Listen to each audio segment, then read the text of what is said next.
सबसे पहली बात आपको यह समझना आवश्यक है कि 10 आज्ञाएं हमसे क्या चाहती है। निर्गमन 20 अध्याय उसका 1 से लेकर के 17 वचन आप पढ़ सकते हैं। व्यवस्था विवरण उसका 5वां अध्याय से आप पढ़ सकते हैं। पहली आज्ञा, और कोई दूसरा ईश्वर नहीं। सच्चे परमेश्वर को पहला स्थान देना आवश्यक है। यह आज्ञा न सिर्फ मूर्ति पूजकों के काल्पनिक देवी देवताओं को, बल्कि धन, वासना, ताकत, अहंग जैसी बातों को भी परमेश्वर का स्थान देने से मना करती है।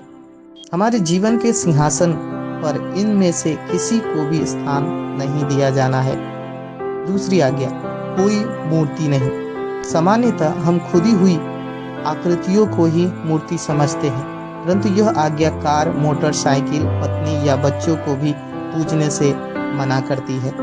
तीसरी आज्ञा, प्रभु का नाम व्यर्थ न लेना। यह आज्ञा न सिर्फ शपथ दिलाए जाने के समय झूठी गवाही देने से मना करती है, बल्कि साप देने या निंदा करने के लिए भी मना करती है। चौथी आज्ञा, सप्त के दिन को पवित्र मानना। हमें परमेश्वर की आराधना और सेवा करने के लिए सप्ताह में एक दिन अलग करना चाहिए। पांचवी आज्ञा, अपने पिता और अपनी माता का आदर करना। उनकी आज्ञा का उल्लंघन न करें, उनका अनादर न करें या उनकी कोई वस्तु की चोरी न करें। इस आज्ञा का अर्थ यह भी है कि हमें अपने माता पिता की चिंता करनी है तथा उनके प्रति कृतज्ञ बने रहना है। छठी आज्ञा, हत्या न करना। भले ही हमने कभी किसी की हत्या न की हो, पर ध्यान रखें कि हम सब परमेश्वर के पुत्र की हत्या के दोषी हैं। हमारे पापों के कारण ही वह मारा गया। प्रभु यीशु ने यह शिक्षा दी है कि क्रोध और बैर हत्या के बीज है।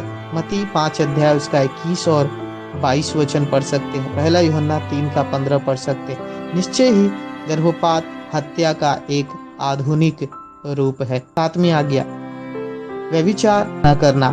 यह आज्ञा विवाह से बाहर किसी भी प्रकार से यौन संबंध बनाने से मना करती है, परंतु प्रभु यीशु ने यह शिक्षा भी दी है कि किसी स्त्री पर कुदृष्टि डालना भी व्यभिचार है। मत्ती रचित सुसमाचार 5 अध्याय उसका 28 वचन पढ़ सकते हैं। आठवीं आज्ञा, चोरी न करना। अपने पड़ोसी की किसी वस्तु को अपने लिए रख लेना मना है। साथ ही साथ परमेश्वर को भी हम उसकी आराधना, सेवा, उसके प्रति आज्ञाकारिता और उसकी महिमा से वंचित न करे। नौवीं आज्ञा, झूठ न बोलना। अपनी उम्र गलत न बताए, सफेद झूठ न बोले, अर्थात सच को न छिपाए और न ही गोलमोल बातें करे, बढ़ा चढ़ाकर बात न करे, न ही कपटपूर्ण बात करे। 10वीं आज्ञा, लालच न करना। लालच मन में होता है, इसलिए इसका अर्थ है कि हमारा जीवन शुद्ध विचार वाला जीवन हो। आपका वैचारिक जीवन कैसा है?